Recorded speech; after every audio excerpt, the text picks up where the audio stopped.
Hello friends. स्वागत है आप सभी का जीके स्टडी में। दोस्तों, आज हम लोगों का टॉपिक है मौर्य काल। मौर्य काल से संबंधित जितने भी ऑनलाइनर प्रश्न हैं सभी को हम लोग देखेंगे। तो चलिए स्टार्ट करते हैं। पहला प्रश्न है, मौर्य साम्राज्य की स्थापना किसने की? तो इसकी स्थापना की थी चंद्रगुप्त मौर्य ने 322 ईस्वी पूर्व में। नेक्स्ट है, नंद वंश के अंतिम शासक घनानंद को किसने हराया? तो ये हराया था चंद्रगुप्त मौर्य ने। नेक्स्ट है, चंद्रगुप्त मौर्य मगध साम्राज्य की गद्दी पर किसके सहयोग से बैठा था? तो ये बैठा था चाणक्य के सहयोग से 322 ईस्वी पूर्व में। नेक्स्ट है, मुद्रा राक्षस ग्रंथ में चंद्रगुप्त मौर्य को किस कुल के माना गया है? तो ये माना गया है शूद्र कुल के। मुद्रा राक्षस ग्रंथ में चंद्रगुप्त मौर्य को किस कुल के माना गया है? शूद्र कुल के। जैन और बौद्ध साहित्य चंद्रगुप्त मौर्य को किस कुल के मानते हैं? क्षत्रिय कुल के। जैन और बौद्ध साहित्य चंद्रगुप्त मौर्य को क्षत्रिय कुल के मानते हैं। विशाखदत्त की मुद्रा राक्षस में चंद्रगुप्त के लिए किस शब्द का प्रयोग किया गया है? वृषल शब्द का। किस शब्द का किया गया है? वृषल शब्द का। नेक्स्ट है, चंद्रगुप्त मौर्य की संज्ञा का प्राचीनतम अभिलेख साक्ष्य कहाँ से मिलता है? रुद्रदामन के जूनागढ़ अभिलेख से। चंद्रगुप्त मौर्य की संज्ञा का प्राचीनतम अभिलेखीय साक्ष्य कहाँ से मिलता है? रुद्रदामन के जूनागढ़ अभिलेख से। चंद्रगुप्त मौर्य एवं सेल्यूकस के बीच युद्ध किस ईस्वी में हुआ था? 305 ईस्वी में। चंद्रगुप्त मौर्य एवं सेल्यूकस के बीच युद्ध किस ईस्वी पूर्व में हुआ था? 305 ईस्वी पूर्व में हुआ था। नेक्स्ट है, चंद्रगुप्त मौर्य को यूनानियों ने क्या कहा? ये कहा था सैंड्रोकोटस कहा था। चंद्रगुप्त मौर्य को यूनानियों ने सैंड्रोकोटस कहा था। अपने जीवन के अंतिम समय में चंद्रगुप्त ने कौन सा धर्म स्वीकार किया था? जैन धर्म। अपने जीवन के अंतिम समय में चंद्रगुप्त मौर्य ने कौन सा धर्म स्वीकार किया था? जैन धर्म को। चंद्रगुप्त मौर्य की मृत्यु कब और कहाँ हुई थी? 298 ईस्वी पूर्व में सरवन बेलगोला में हुआ था। चंद्रगुप्त मौर्य की मृत्यु कब और कहाँ हुई थी? सरवन बेलगोला में 298 ईस्वी पूर्व में।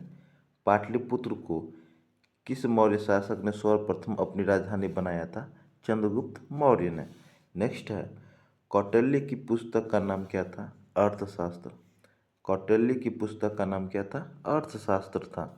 नेक्स्ट है, सेल्यूकस ने चंद्रगुप्त को कौन कौन से प्रांत दिए थे? तो ये दिए थे काबुल, हेरात, कंधार एवं मकरान। सेल्यूकस ने चंद्रगुप्त को कौन कौन से प्रांत दिए थे? काबुल, हेरात, कंधार एवं मकरान दिए थे। चंद्रगुप्त मौर्य का साम्राज्य कितने प्रांत में विभाजित था? 4। कितने में था? 4 में था। चंद्रगुप्त मौर्य के दक्षिण विजय की जानकारी किस ग्रंथ से मिलती है? ये मिलती है तमिल ग्रंथ हनागुरु एवं मुरनानुरु में से। तमिल ग्रंथ अहनानूर से एवं मुरनानूर से मिलता है। चंद्रगुप्त मौर्य के विभागों के अध्यक्ष को क्या कहा गया है? अमात्य। चंद्रगुप्त मौर्य के विभागों के अध्यक्ष को क्या कहा गया है? अमात्य कहा गया है। चंद्रगुप्त मौर्य का प्रधानमंत्री कौन था? चाणक्य। चंद्रगुप्त मौर्य का प्रधानमंत्री चाणक्य था। चंद्रगुप्त मौर्य का जैन गुरु भद्रबाहु थे। चंद्रगुप्त मौर्य का जैन गुरु कौन थे? भद्रबाहु। नेक्स्ट है, चंद्रगुप्त मौर्य अपना शरीर किस प्रकार से त्यागा था? संलेखना विधि से। किस ग्रंथ में चंद्रगुप्त मौर्य का विशिष्ट रूप में वर्णन किया गया है? विशाखदत्त। किस ग्रंथ में चंद्रगुप्त मौर्य का विशिष्ट रूप से वर्णन हुआ है? विशाखदत्त में। चंद्रगुप्त मौर्य का पुत्र बिंदुसार किस वर्ष ईस्वी पूर्व में गद्दी पर बैठा था? तो 298 ईस्वी पूर्व में। बिंदुसार किस वर्ष ईस्वी पूर्व में गद्दी पर बैठा था? 298 ईस्वी पूर्व में गद्दी पर बैठा था। तक्षशिला में विद्रोह किस शासक के समय में हुआ था? बिंदुसार के समय में। तक्षशिला में विद्रोह किस शासक के समय में हुआ था? बिंदुसार के समय में। बिंदुसार के दरबार में कौन यूनानी राजदूत आया था? डायमेकस। बिंदुसार के दरबार में आया था डायमेकस आया था। नेक्स्ट है, बिंदुसार किस संप्रदाय का अनुयायी था? आजीवक संप्रदाय का। बिंदुसार किस संप्रदाय का अनुयायी था? आजीवक संप्रदाय का। डायमेकस या डिमेकस किसके शासनकाल में भारत आया था? बिंदुसार के। डायमेकस किसके शासनकाल में भारत आया था? बिंदुसार के। बिंदुसार का प्रधानमंत्री कौन था? चाणक्य। बिंदुसार का प्रधानमंत्री कौन था? चाणक्य था। नेक्स्ट है, अशोक के अभिलेखों को किसने पढ़ा था? ये पढ़ा था जेम्स प्रिंसपे 1837 ईस्वी में। अशोक के अभिलेखों को किसने पढ़ा था? जेम्स प्रिंसपे ने। अशोक ने कलिंग विजय किस ईस्वी पूर्व में की थी? तो 261 ईस्वी पूर्व में किया था। अशोक ने कलिंग पर विजय कब प्राप्त किया था? 261 ईस्वी पूर्व में। कलिंग की राजधानी कहाँ थी? तोहसील। कलिंग की राजधानी तुसली था। कलिंग किसके लिए प्रसिद्ध था? हाथियों के लिए। कलिंग युद्ध का वर्णन अशोक के कौन से अभिलेख से मिलता है? 13वें शिलालेख से। कलिंग युद्ध का वर्णन अशोक के कौन से शिलालेख से मिलता है? 13वें शिलालेख से।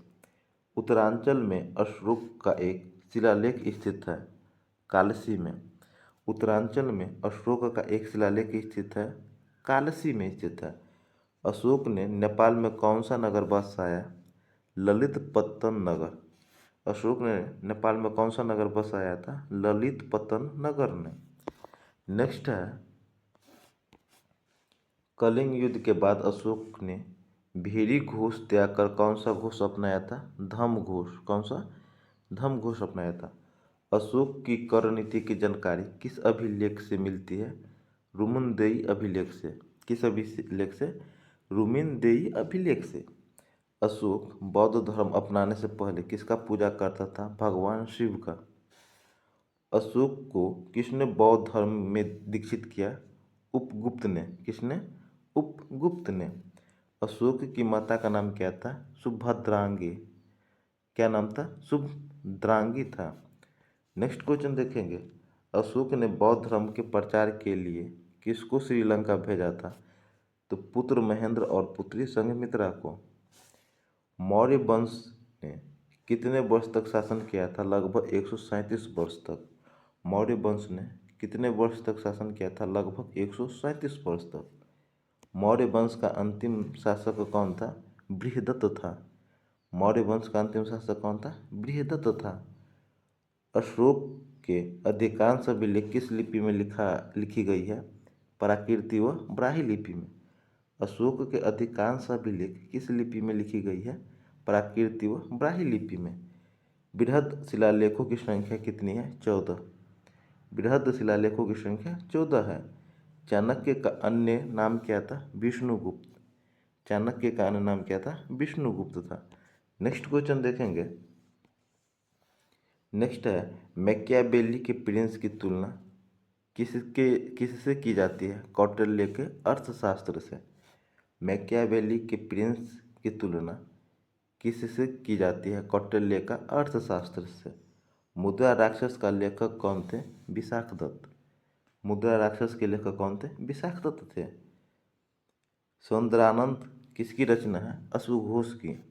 सौंदरानंद किसकी रचना है? अश्वघोष की रचना है। नेक्स्ट है, सांची का स्तूप किस शासक ने बनवाया था? तो ये बनवाया था अशोक ने। सांची का स्तूप किस शासक ने बनवाया था? अशोक ने। नेक्स्ट है, मौर्य वंश से पूर्व मगध पर किसका शासक था? घनानंद का। मौर्य वंश से पूर्व मगध पर किसका शासन था? घनानंद का। कौटिल्य ने किस भाषा में अर्थशास्त्र की रचना किया था? संस्कृत भाषा में। कौटिल्य ने किस भाषा में अर्थशास्त्र की रचना की थी? संस्कृत भाषा में। कौटिल्य के अर्थशास्त्र में किस पहलू पर प्रकाश डाला गया? राजनीतिक नीतियों पर। किस पर? राजनीतिक नीतियों पर। कौटिल्य द्वारा रचित अर्थशास्त्र कितने अधिकरणों में विभाजित है? 15। कितने में? 15 में। नेक्स्ट है, चंद्रगुप्त मौर्य के शासनकाल में धार्मिक अनुष्ठानों का मंत्री को क्या कहा जाता था? ये कहा जाता था पुरोहित। चंद्रगुप्त मौर्य के शासनकाल में धार्मिक अनुष्ठानों के मंत्री को पुरोहित कहते थे। मौर्य काल में जनपद से प्राप्त होने वाली आय को क्या कहा जाता था? राष्ट्र। जनपद से प्राप्त होने वाली आय को राष्ट्र कहा जाता था। मौर्यकालीन शासन व्यवस्था की सर्वाधिक छोटी इकाई ग्राम थी। क्या थी? ग्राम थी। अशोक के 14 शिलालेखों में सर्वाधिक महत्व वाला कौन सा शिलालेख है? 13वां शिलालेख। नेक्स्ट है, अशोक के कौन से शिलालेख में यह घोषणा की गई है कि सभी मनुष्य मेरे बच्चे हैं? प्रथम शिलालेख में। किसमें? प्रथम शिलालेख में। नेक्स्ट देखेंगे, अशोक का 13वां शिलालेख जिसमें कलिंग विजय का वर्णन है, कहाँ से प्राप्त हुआ है? धौली से। कहाँ से? धौली से प्राप्त हुआ है। अशोक के द्विभाषी ग्रीक और अरमाइक अभिलेख कहाँ से प्राप्त हुआ है? सार-ए-कूना या गंधार से। कहाँ से? सार-ए-कूना या गंधार से। मौर्य काल में जनसाधारण की भाषा क्या थी? पाली।